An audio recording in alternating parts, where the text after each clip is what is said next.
अस्सलाम वालेकुम everyone, welcome in my YouTube channel. तो आज हम लोग बहुत मोस्ट इम्पोर्टेंट कह सकते हैं टॉपिक जो कि है कोरोना वायरस का, जो कि एग्ज़ाम्स में भी आ सकता है और पूछा जा रहा है। तो इस पे मैंने एक नोट सर्च किया है कि हम इस पे एक नोट तैयार कर लेते हैं। हो सकता है कि नोट लिखने को आ जाए उर्दू में कि कोरोना वायरस पर या साइंस पर या कोई सा भी एक टॉपिक दे दिया जाए। तो अभी जो चल रहा है वो कोरोना वायरस है, उसके बारे में एग्ज़ाम्स में पूछा जा सकता है।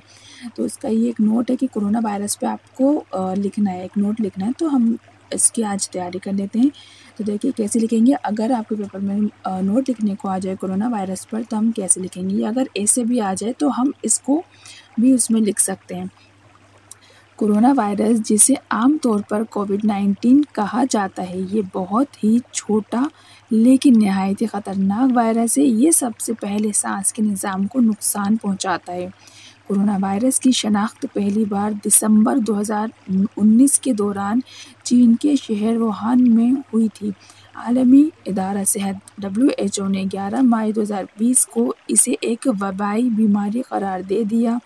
ये वायरस बहुत तेज़ी के साथ पूरी दुनिया में फैला और अब भी फैलता चला जा रहा है। ये वायरस करीबी राब्तों की वजह से लोगों में फैलता है। बुखार, खांसी, सर दर्द, सांस की किल्लत, बू और जायका की कमी कोरोना वायरस की आम अलामत हैं। इसकी अलामत क्या है कि बुखार, खांसी, सर दर्द, सांस की किल्लत मतलब परेशानी, बू और जायके की कमी कोरोना वायरस की आम अलामत है। इस वायरस के बचने के लिए कुछ एहतियाती तदाबीर करना ज़रूरी है।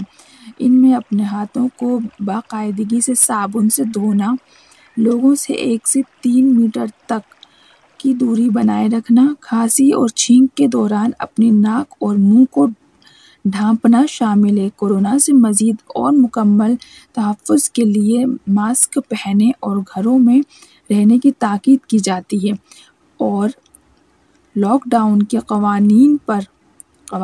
कानून जो थे उन पर अमल कराया जाता है। तो ये हो जाएगा हमारा एक मुख्तसर नोट जो कि है कोरोना वायरस पर। इंशाल्लाह इसका जो एक मुकम्मल मज़मून है वो भी मैं इंशाल्लाह बहुत जल्द अपलोड करूँगी, बट ये अभी हमारा एक मुख्तसर नोट है जो कि एग्ज़ाम में पूछा जा सकता है। और अगर कुछ भी डाउट है आपको तो आप कमेंट बॉक्स में मैसेज करके पूछ सकते हैं। इंशाल्लाह मिलेंगे नेक्स्ट वीडियो में। अल्लाह हाफ़िज़।